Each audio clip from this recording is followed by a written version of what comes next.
Hey guys, this is the Ball is Round. My name is Joshua Grant. Today I'm joined by Timothy Jones. We hope you're all staying safe, especially in these trying times. On Wednesday, the footballing community received some really sad news. Argentine legend Diego Maradona had died. Today we're just going to talk a bit about Maradona, his career on the field. We're not going to go into his managerial career, just talking about his playing days, what made him arguably the best player of all time. What we believe made his career so full, really, is his time at Napoli. He arrived at Napoli in 1984 for a then world record fee. A TV commentator said at the time that the poorest city in Italy buys the world's most expensive player. But it clearly wasn't a bad choice for them as he led them to their first Serie A title in 1987 and then another a few years after in 1990. So not only was he bringing glory on the pitch, but he also brought new hope to an area suffering from poverty and restoring pride to a city looked down upon by Italy. Before he moved to Napoli, he was at Barcelona, as some of you might know. He signed for Barcelona for a then world record fee, so he's moved twice for world record fees, which will show you the magnitude of the player he was at that young age. But he had some issues. He had a lot of injuries, illness. He had a serious ankle injury that almost ended his career. Managed to return.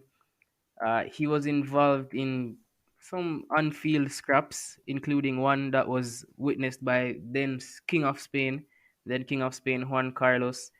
After that, he was sold to Napoli for another world record fee of £6.9 million. So back to the footballing stats of Maradona's time at Napoli.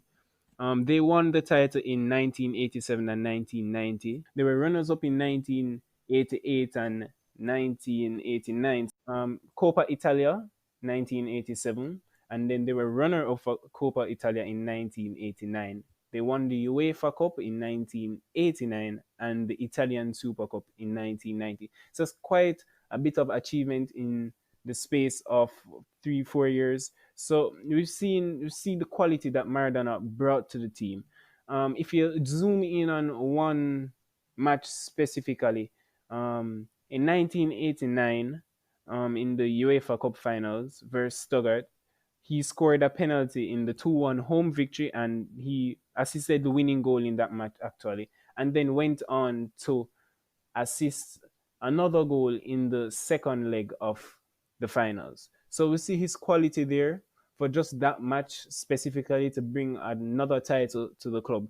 And he was top goal scorer in the 1987-1988 season, despite being a midfielder with 15 goals, and was Napoli's all-time goal scorer actually with 115 goals until Hamsich broke it back in 2017. So overall for Napoli, he had played 259 games and got 115 goals and 29 assists. When you think of Maradona, you think of him representing his national team. You think of him in that Argentina jersey.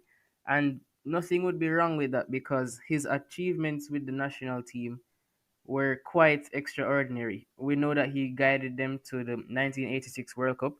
They won that, despite not being favorites. I mean, that was a tournament that had Platini, a French team in Platini, Michael Laudrup at his peak, Gary Lineker, who ended up with the Golden Boot, despite being knocked out in the quarters and so on. And one game that people talk about over and over again, he scored twice, the England versus Argentina quarterfinals. And when you see him with the ball at his feet, he's just so mesmerizing. I mean, we talk about Messi and his dribbling ability, but Maradona was just so good. He picks the ball up deep, just about within his own half, beats probably six people, rounds the keeper, and scores. He had another excellent performance, scoring two goals in the semifinals against Belgium. So, I mean, he really and truly was a special player. In his own words, to see the ball, to run after it, makes me the happiest man in the world. And I think I speak on behalf of all fans worldwide when I say that to watch you, Maradona, to watch what you did with the ball at your feet made us truly happy.